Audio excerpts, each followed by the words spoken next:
question. What did you eat for yesterday's lunch? Hamburger, spaghetti, or omelette? Thanks to cooking, there are many delicious dishes on the table. The role of cooking is not only making our table gorgeous, but also by cooking, foods become softer, and we don't need much time for chewing, and we can get more calories than eating raw ingredients. And inedible foods become edible foods. In addition, we can digest food easier. We can understand cooking plays an important role on our lives, but it is not clear when humans started cooking. And among researchers, this topic is still debated, and these debates called a food fight.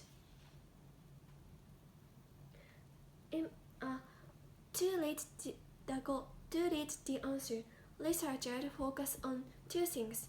First one, beginning of fire, because we cannot cook without fire.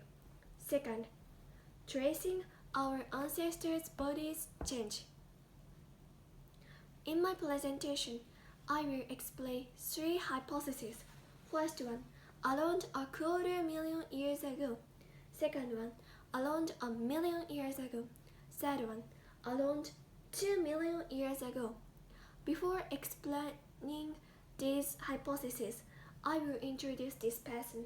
He is Richard Langham, a professor of biological anthropology at Harvard University. In his book, Catching Fire, he wrote about how cooking made us human. So from now, I will explain three hypotheses. First, around a quarter million years ago.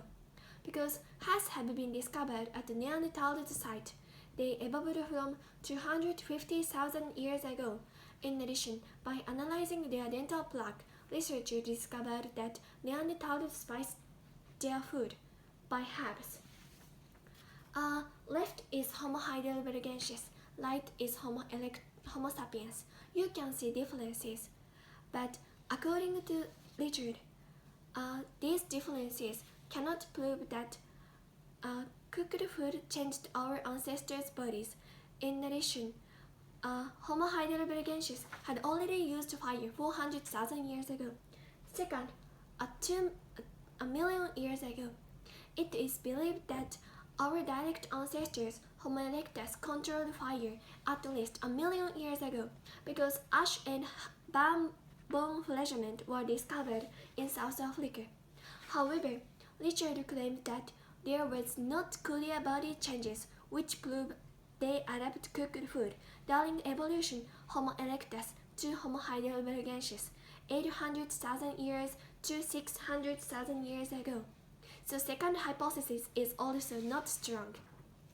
Lastly, around 2 million years ago, comparing Homo habilis and Homo erectus, some differences were discovered.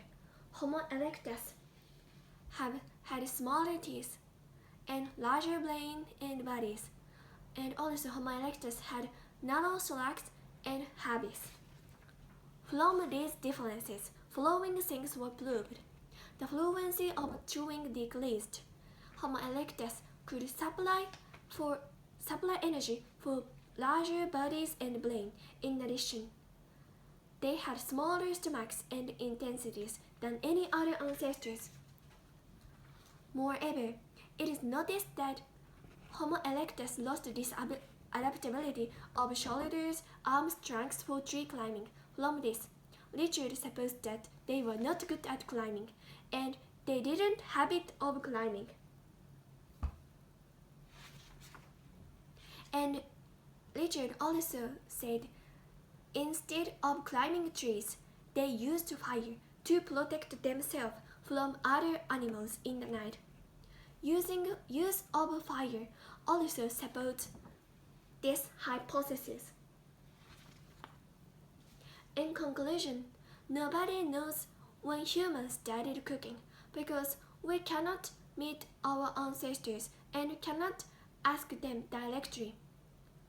But tracing use of fire and changes in our ancestors' bodies, we can reach the answer. In those three hypotheses, third one, around 2 million years ago, is the strongest because there are body changes which happen because of cooked foods. Thank you for listening.